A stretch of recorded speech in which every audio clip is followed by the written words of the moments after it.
Hello guys, in this video, I will show you how to view your referral code on GCash in the simplest way. Step 1.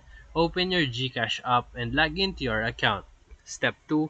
On the homepage, tap the profile icon at the bottom right corner.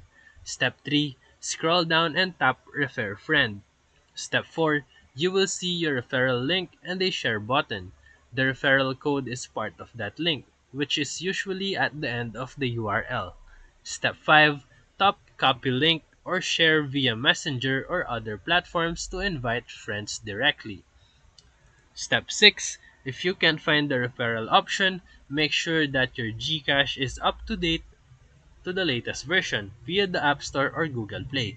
And now, you can easily share your GCash referral code with your friends and earn rewards. So if this video helped you, feel free to like and subscribe for more quick tutorials, reviews, and comparison videos. Thank you for watching.